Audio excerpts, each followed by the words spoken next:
বাঙালি জাতির সামাজিক সাংস্কৃতিক আন্দোলনের সূত্রপাত ঘটে 52 সালের মহান ভাষা আন্দোলনের মধ্য দিয়ে। 47-এর দেশভাগের আগ থেকেই এই অঞ্চলের রাষ্ট্রীয় ভাষা কি হবে তা নিয়ে আলোচনা শুরু হয়েছিল শাসক শ্রেণী ও জনগোষ্ঠীর মধ্যে। পাকিস্তানিদের চক্রান্ত অনুধাবন করতে পেরে পূর্ব বাংলার সংস্কৃতিকে ধরে রাখার প্রয়াসে গঠিত হয় তমউদ্দিন মজলিস। ঢাকা বিশ্ববিদ্যালয়ে পদার্থ বিজ্ঞান বিভাগের অধ্যাপক আব্দুল কাশেমের নেতৃত্বে গঠিত এই সংগঠনটি বাংলা ভাষাকে রাষ্ট্রভাষা করার দাবি জানিয়ে বিভিন্ন কর্মসূচি গ্রহণ করে। পরবর্তী সময়ে রাষ্ট্রভাষা সংগ্রাম পরিষদের মাধ্যমে চূড়ান্ত ফলাফল অর্জিত হয়।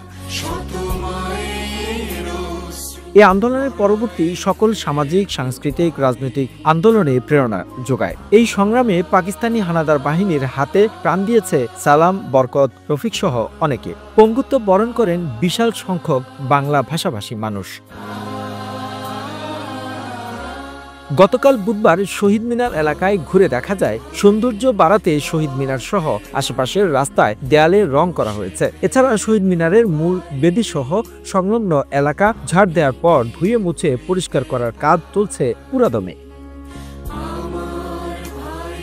শহীদ মিনারের চারদিকে যত্রতত্র প্রবেশ ঠেকাতে বাঁশ দিয়ে ব্যারিকেড দেওয়া হয়েছে। দিবসটি উপলক্ষে ঢাকা বিশ্ববিদ্যালয় এলাকায় কেন্দ্রীয় শহীদ মিনার ও আশপাশের এলাকায় দেয়াল লিখন, আলপনা আঁকা হয়েছে। কেন্দ্রীয় শহীদ মিনারের পাদদেশে আলপনা এঁকেছেন চারুকলার শিক্ষক ও শিক্ষার্থীরা।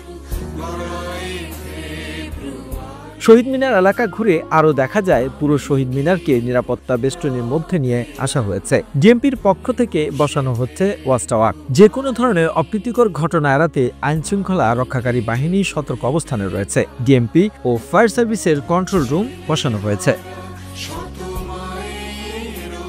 The news Bangladesh desk report.